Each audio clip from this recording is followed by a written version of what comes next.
नमो श्रीयतिराजाय विवेकानन्दसूरये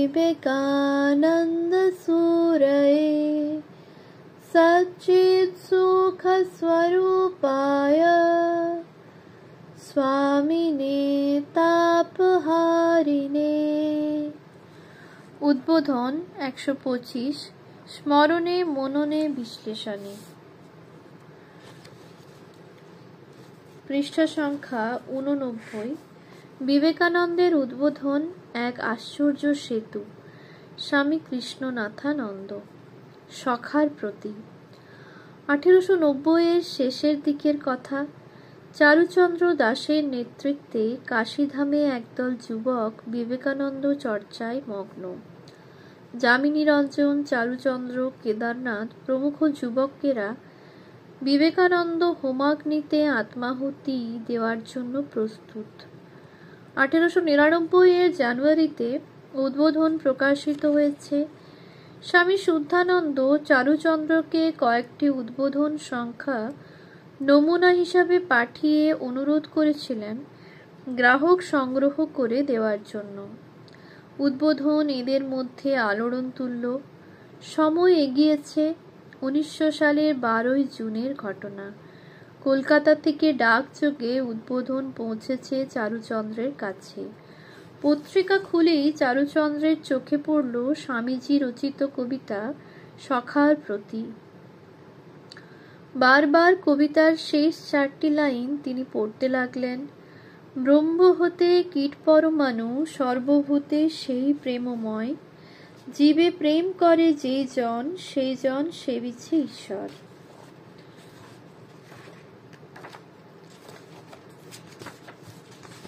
উৎস: স্বামীজির বাণী ও রচনা, ষষ্ঠ খণ্ড, উদ্বোধন কার্যালয়, কলিকাতা, চৈত্র ১৩৮৩, পৃষ্ঠা ২১০। কবিতা পাঠে চারুচন্দ্রের ভাবজগতে এক মহাবিপ্লব দেখা দিল। শিহরিত হয়ে উদ্বোধন হাতে নিয়ে তিনি ছুটলেন বন্ধু যামিনী রঞ্জনের ঘরে।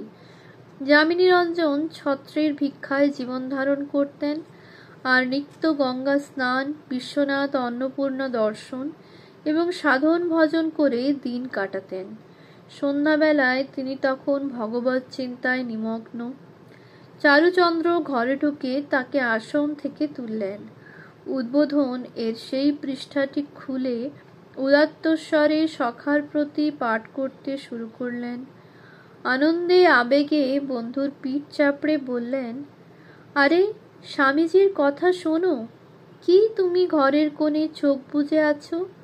এই শোনো স্বামীজির বেদান্ত বাণী। ওই যে সম্মুখে ব্যাধি পীড়িত বুভুক্ষু দরিদ্রদের দেখছ, ওরাই আমাদের ঈশ্বর, আমাদের নারায়ণ, আমাদের শিব।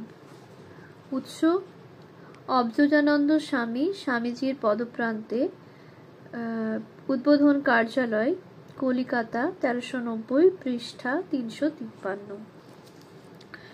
যামিনীর প্রতি শিরায় শিরায় বিবেকানন্দ বিদ্যুৎ বইতে শুরু করল। বারাণসীতে ছিল মুক্তিকামী মানুষদের ভিড়। অনেক বৃদ্ধ বৃদ্ধা ওখানে আশ্রয় নিতেন। সহায় সম্বলহীন এদের অবস্থা অনেক সময়ই শোচনীয় আকার ধারণ করত। পথের ধারে পড়ে থাকতেন অনেকে।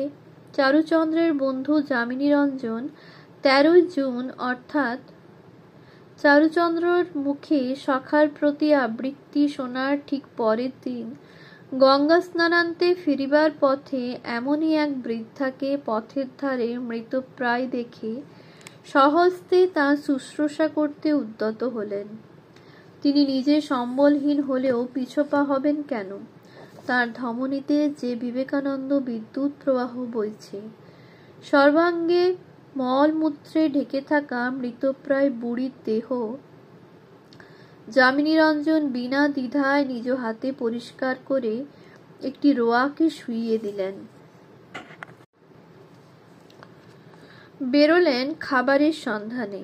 ৪ আনা পয়সা ভিক্ষা করে তা দিয়ে একটু গরম দুধ কিনে বৃদ্ধার মুখে তুলে দিলেন। তখনকার মতো তাঁর জীবন রক্ষা হলো। পরে অনেক চেষ্টায় বৃদ্ধাকে ভেলুপুর হাসপাতালে ভর্তি করালেন। যামিনীর সঙ্গে যোগ দিলেন চারুচন্দ্র, কেদারনাথ প্রমুখ যুবকেরা। নিজেরাই চাঁদা তুলে হাসপাতালের ঔষধ পথ্যাদির খরচ বহন করেছিলেন। তাঁদের এই ক্ষুদ্র সেবানুষ্ঠানের মধ্য দিয়েই বর্তমানে কাশী সেবাশ্রমের বিরাট সেবাযজ্ঞের সূচনা। বিবেকানন্দের উদ্বোধন বহুজন হিতায় বহুজন সুখায় উদ্বোধিত করেছিল এক যুবক দলকে। এক অর্থে 1900 সালের 13 জুন সেবাশ্রমের প্রারম্ভ দিবস। আর ভিক্ষালব্ধ ওই 4 আনায় তার প্রথম মূলধন। প্রেরণা বিবেকানন্দের উদ্বোধন। পত্রিকা প্রসঙ্গ। যে সময়ে উদ্বোধন পত্রিকা প্রকাশিত হয়েছিল সেই 19বিংশ শতক বাংলা পত্রপত্রিকার এক উজ্জ্বল অধ্যায়। 1918 সালের এপ্রিল মাসে বাংলায় প্রথম প্রকাশিত হয় সাময়িক পত্র দিগদর্শন। এছাড়া 19বিংশ শতকের প্রথম দিকে ঈশ্বরগুপ্তের সংবাদ প্রভাকর 1831, সংবাদ পূর্ণচন্দ্রোদয় 1835, সোমপ্রকাশ 1858 ইত্যাদি। অক্ষয় কুমার দত্তের সম্পাদনায় তত্ত্ববোধিনী সভার মুখপত্ররূপে প্রকাশিত হতো তত্ত্ববোধিনী পত্রিকা। ভারত সংস্কার সভার মুখপত্ররূপে 1870 প্রকাশিত হয় সুলভ সমাচার। এছাড়াও 19বিংশ শতকের দ্বিতীয় পর্বে প্রকাশ পায় 1864 কেশবচন্দ্র সেন প্রবর্তিত ধর্মতত্ত্ব, 1872 বঙ্কিম চট্টোপাধ্যায়ের সম্পাদনায় বঙ্গদর্শন এবং 1877 অন্যতম শ্রেষ্ঠ মাসিক পত্রিকা ভারতী। এরই কাছাকাছি সময়ে শিবনাথ শাস্ত্রী প্রবর্তিত তত্ত্বকৌমুদী 1878 প্রকাশিত হলেও তার প্রকাশ নিরবচ্ছিন্ন থাকেনি। বাংলা ভাষায় তখন পত্রপত্রিকা ও বই প্রকাশের রমরমা চলছে। গড়ে উঠেছে প্রচুর ছাপাখানা। সাময়িক পত্রের ইতিহাস ঘাটলে দেখা যায় উদ্বোধন প্রকাশের সময়কালের আগে ও পরে প্রচুর পত্রিকা প্রকাশিত হয়েছিল। স্বাভাবিকভাবেই সেই সময়ে দেশে বিদেশে পরিব্রাজক স্বামী বিবেকানন্দ পত্রিকা প্রকাশের জন্য সওয়াল তুলেছেন। তা ভাবলে অবাক হতে হয়। সেই গতিপথে এবার চোখ রাখা যাক। উষার আলো। স্বামীজিকে প্রথম পত্রিকা প্রকাশের ইচ্ছা জানিয়েছিলেন খুব সম্ভবত আলাসিঙ্গা পেরুমল 1894 মে মাসের আগে কোনো একটি সময়ে। তাতে স্বামীজি বিশেষ উৎসাহ দেখাননি, কারণ 1894 সালের 28 মে শিকাগো থেকে স্বামীজি একটি পত্রে তাকে লিখেছেন, পত্রিকা সংবাদপত্র প্রভৃতির পরিচালন ভালো, সন্দেহ নাই, কিন্তু চিরকাল চিৎকার ও কলম পেশা অপেক্ষা প্রকৃত কার্য যতই সামান্য হোক অনেক ভালো। স্বামী বিবেকানন্দের কাছে প্রকৃত কাজ মানুষ তৈরি, মানুষের মধ্যে শিক্ষা বিস্তার, দরিদ্র মানুষের উন্নয়ন। কিন্তু পত্র প্রকাশের পরিকল্পনা যে এই সময়ে চলছিল তা অনুমান করা যায় 25 সেপ্টেম্বর 1894 স্বামী রামকৃষ্ণানন্দকে লেখা একটি পত্র থেকে। স্বামীজি লিখেছেন, তোমাদের একটা কিনা কাগজ ছাপবার কথা ছিল, তার কি খবর? একটা খবরের কাগজ তোমাদের এডিট সম্পাদন করতে হবে, আর্ধেক বাংলা আর্ধেক হিন্দি, পারো তো আর একটা ইংরেজিতে। পৃথিবী ঘুরে বেড়াচ্ছ, খবরের কাগজের সাবস্ক্রাইবার অর্থাৎ গ্রাহক সংগ্রহ করতে কদিন লাগে? যারা বাহিরে আছে সাবস্ক্রাইবার জোগাড় করুক, গুপ্ত হিন্দি দিকটা লিখুক, বা অনেক হিন্দি লিখবার লোক পাওয়া যাবে, মিছে ঘুরে বেড়ালে চলবে না।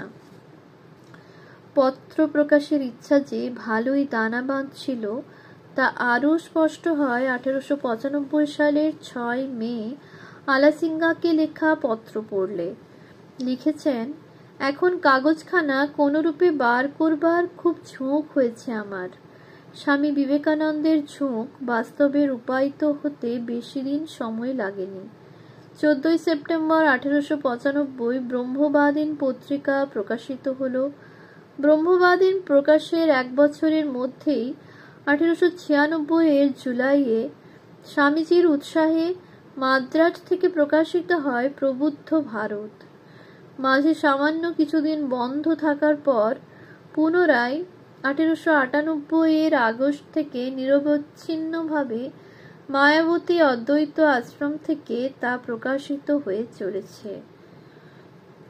এই পত্রিকার মাধ্যমে রামকৃষ্ণ, বিবেকানন্দ ও বেদান্তের ভাবধারা বিশ্বময় ছড়িয়ে পড়তে লাগলো। আর তার জন্য পত্রিকার ভাষার মাধ্যম ইংরেজি হওয়া বড়ই জরুরি ছিল। তোরা কাজে লাগ। বিবেকানন্দ জনগণের, সাধারণ মানুষকে দেবত্বের সন্ধান দিয়ে অসাধারণ করে তোলাই তাঁর লক্ষ্য। তার ভাব প্রচারের ভাষা যে আঞ্চলিক হওয়াও দরকার তা তিনি বুঝেছিলেন এবং সেই মতো ভাবনাও চলছিল। দক্ষিণের বিভিন্ন আঞ্চলিক ভাষায় সাময়িক পত্র প্রকাশের জন্য ব্যস্ত হয়ে উঠেছিলেন স্বামীজি।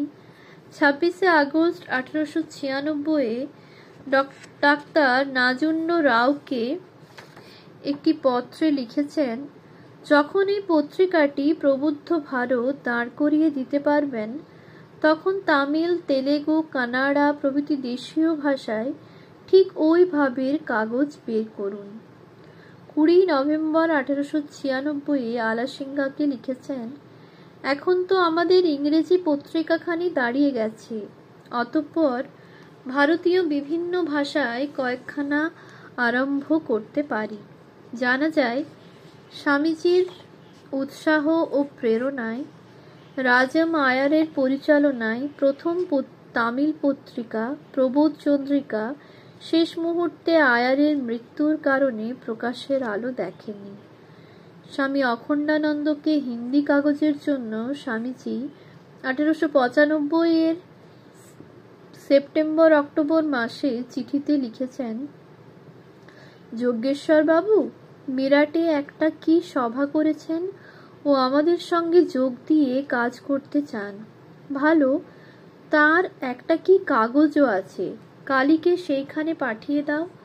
কালী যদি পারে মিরাটে একটা সেন্টার করুক এবং কাগজটা যাতে হিন্দি ভাষাতে হয় এমন চেষ্টা করুক। আমি কিছু কিছু টাকা পাঠিয়ে দেব। মোদের গরব মোদের আশা।